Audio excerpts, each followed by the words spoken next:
உதயநிதியின் வளர்ச்சிக்காக திமுக தலைவர் ஸ்டாலின் மேற்கொண்ட முயற்சிகளை எண்ணி கூற முடியாது. ஆனால் கடந்த காலத்தில் தந்தை கருணாநிதி செயல்பட்டிருந்த போது ஸ்டாலினின் பரிந்துரைகள் அனைத்தும் தீவிரமாக பரிசீலிக்கப்பட்ட பிறகே அமலுக்கு வந்தன. தற்போதைய சூழல் மாறுபட்டதாக தோன்றுகிறது. அரசியல் கட்சிகளில் உள்ள மோதல்களும் கோஷ்டி முரண்பாடுகளும் சாதாரணமே. ஆனால் திமுகவுல முதல்வரின் குடும்பத்திலிருந்து துவங்கி வருகின்ற குழப்பம் தற்போது வெளிப்படையாக தெரிகிறது. இது கட்சி உலகத்தில் பெரிய அதிர்வை உருவாக்கியிருக்கு. சமீபத்தில் நடந்த திமுக மாவட்ட செயலாளர்கள் கூட்டத்திலும் ஸ்டாலினுக்கு நடந்த பாராட்டு விழாவிலும் துணை முதலமைச்சர் உதயநிதி வராதது குறிப்பிடத்தக்கது. கட்சியின் இளைய தலைவராக வலம் வருகிற உதயநிதியின் இந்த தவிர்ப்பு கட்சி வழியில் பரபரப்பை ஏற்படுத்தியுள்ளது. துணை பொதுச் செயலாளர் பதவியிலிருந்து பொன்முடி நீக்கப்பட்ட பின்னர் அந்த இடத்தை பிடிக்க ஈவா வேலு, ஜெகத் ரட்சகன் போன்ற மூத்த தலைவர்கள் முயற்சி செய்து வருகின்றனர்.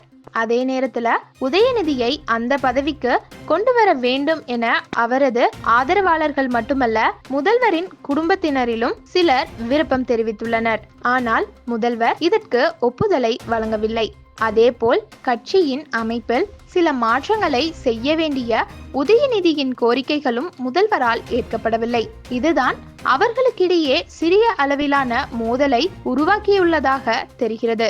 இந்த நிலைமையின் பின்னணி கனிமொழியுடன் தொடர்புடையதென உளவுத்துறை தகவல்கள் கூறுகின்றன. மே 3ஆம் தேதி நேரு உள்ளரங்கில் முதலமைச்சர் ஸ்டாலினுக்காக கல்வித்துறையின் ஏற்பாட்டில் ஒரு பிரம்மாண்ட பாராட்டு விழா நடைபெற்றது. மாநில அரசு துணைவேந்தர் நியமனங்களை மேற்கொள்ளும் உரிமையை பெற்றதற்கான நீதிமன்ற தீர்ப்பை எடுத்துக்காட்டாக கொண்ட இவ்விழாவில் திமுகவின் மூத்த தலைவர்கள் மற்றும் அமைச்சர்கள் பலர் கலந்து கொண்டனர். உதயநிதிக்கும் மேடையின் அருகில் இருக்கை ஒதுக்கப்பட்டிருந்தது. எனினும் கடைசி நேரம் வரை உதயநிதி விழாவில் பங்கேற்கவில்லை. மேலும் விழா நடைபெறும் நேரத்தில் அவர் சென்னையிலேயேதான் இருந்ததாக கூறப்படுகிறது. இந்த தவிர்ப்பும் மேடையில் அவருக்கென ஒதுக்கப்பட்டிருந்த இருக்கை காணப்படாமலும் திமுக உள்கட்சி சூழ்நிலையில் சிறு நிழல்களை உருவாக்கியுள்ளது.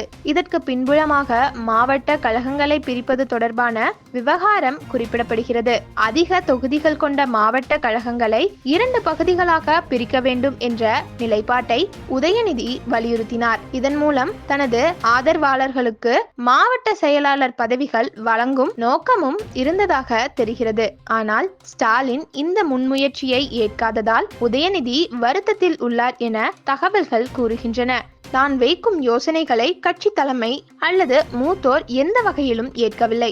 அப்படி இருக்க எனக்கு துணை முதல்வர் பதவி ஏன் தேவை என கடும் ஏமாற்றத்துடன் உதயநிதி வெளிப்படையாக கூறியதாக தகவல்கள் தெரிவிக்கின்றன. மூக்காளழகர் திமுகவில் செயல்பட்ட காலத்தில் அவருக்கு தென்மண்டல அமைப்பு செயலாளர் என்னும் புதிய பதவி உருவாக்கப்பட்டு தென் மாவட்டங்களில் ஒரு வலுவான அதிகாரம் அளிக்கப்பட்டது.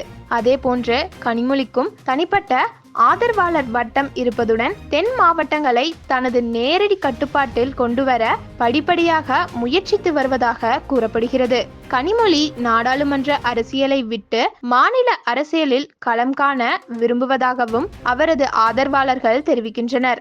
2026 சட்டமன்ற தேர்தலில் திமுகவின் முக்கிய முகமாக அவர் தோன்றலாம் என்று எதிர்பார்க்கப்படுவதால் அவருடைய ஆதரவாளர்கள் புதிய உற்சாகத்தில் உள்ளனர்.